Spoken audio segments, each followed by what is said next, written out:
Hi, my name is Dana Benson. Me and my family have lived in Easton for about 50 years. I'm a registered Republican, and I'm a local activist in community affairs here in Easton and Weston and Reading. So as you're the stewards of the public interest, and teachers are the stewards of their children and their care, reservoir towns like Easton are stewards of the water. And I want to have a serious conversation about water. All people, past, present, and in the future, need water. High density housing in the watershed is dangerous. There's 150,000 people in Bridgeport, yet 96% of their water, their drinking water, comes from Aquarion's 8 reservoirs. 4 of the major reservoirs are in Easton. So Easton was set up to be a water town. Its zoning was designed to protect the water. And unfortunately, an unintended consequence of 830G is it has empowered predatory developers to force high density projects into reservoir towns like Easton. They use the threat of getting their high density projects approved in Hartford to water down, and that is a pun intended, by the way, water down local zoning rules crafted to protect our water.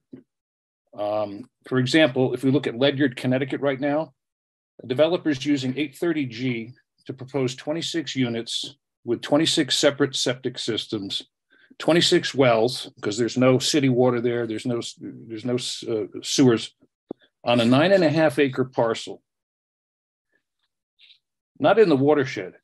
It actually borders the water that is in the reservoir that supplies water to Groton, Connecticut, the US submarine base, General Dynamics, and Pfizer. Local zoning requires 1.5 acres per house. This developer is proposing 1/3 of an acre per unit. Some of the proposed septic systems are within 100 feet of wetlands that directly drain into Groton Utilities Reservoir. So my question is, how is that safe? It can't be. 3 units per acre in the watershed. This project will create 6 units of affordable housing. So the question is it worth the risk to the health of everyone who drinks that water in Groton for this project to go forward? And I think we all know the answer is that it's not. Mr. Benson, may I ask, are you speaking to a specific bill? Yes, I'm going to get to that shortly. Chemicals have been found in the groundwater in Weston, Connecticut. Serious problem. We have chemicals right now being found in groundwater in Easton, near our village store. We've got 700 houses up at Lake Candlewood leaching into Candlewood. They don't know what to do with it. Phosphates coming off, sewer going in, but they don't have it because they're on septic, et cetera. So the point is, water's a real thing, right? It affects everybody. So, excuse me, Mr. What Benson. I'm trying to get to is 85 to 90% of Easton's watershed. So, Mr. Benson, it's time for you to wrap up. Yeah, I'm going to wrap. So, what we're asking is that you consider that it is in the public interest of the state of Connecticut that any bill coming out of the Housing Committee this year regarding state law 830G should be amended to include the language of Bill Concept 877, introduced by State Senator Tony Wong, which says that Section 830G of the general statutes be amended to exempt affordable housing appeals process from any municipality in which more than 70% of the land is within a watershed protection area.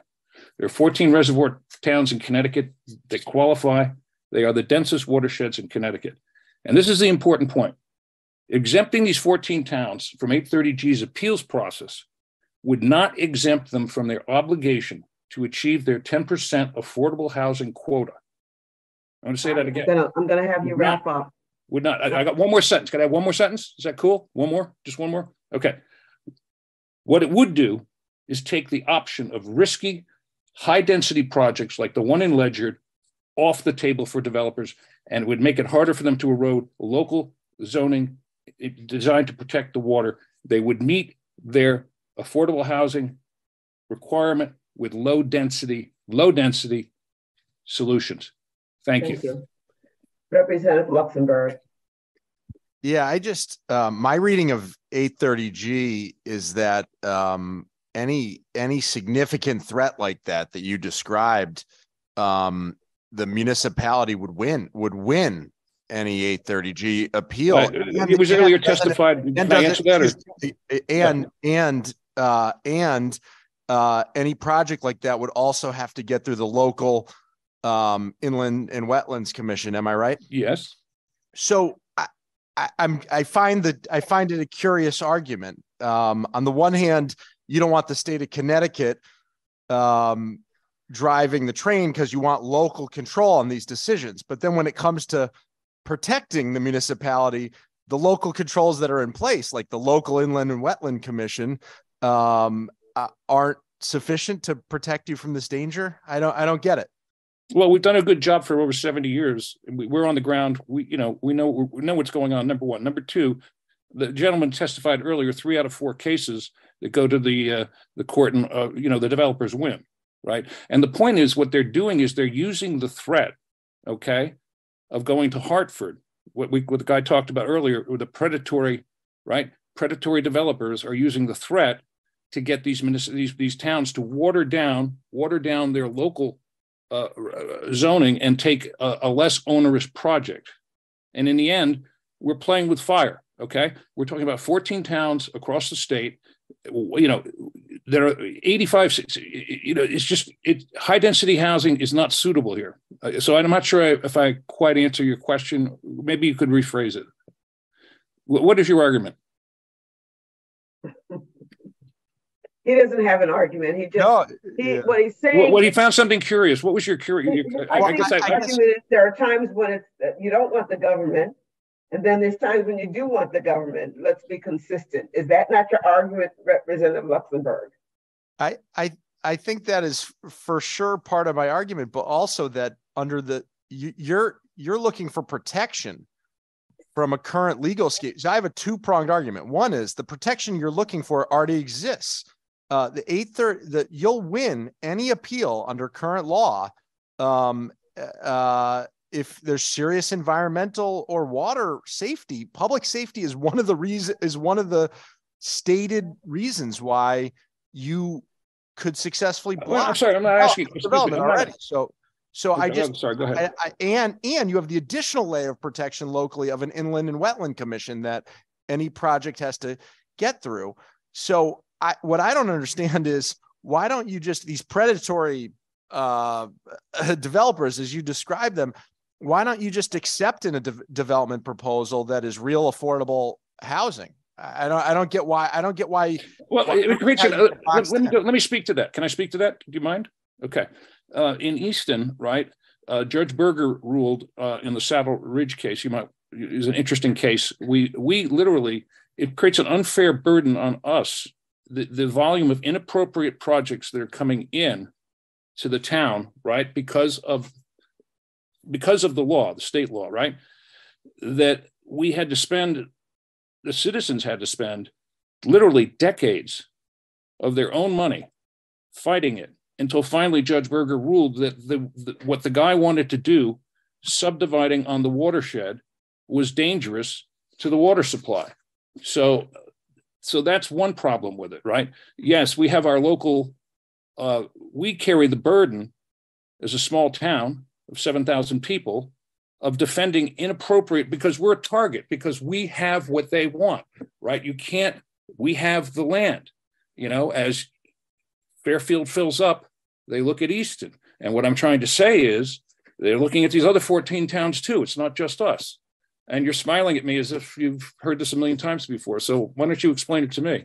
Once the water goes, it goes. Then you've got 150,000 people in Bridgeport, and you tell me where you're going to get the water from.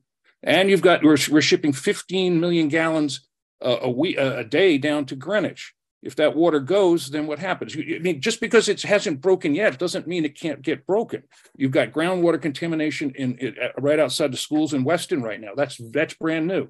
Okay.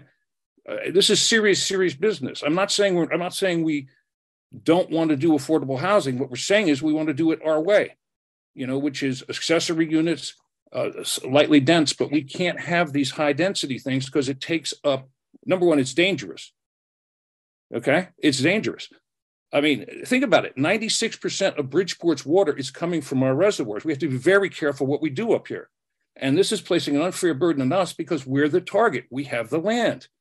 And when they come in, we have to burn up Easton's time and money, right, to fight these people.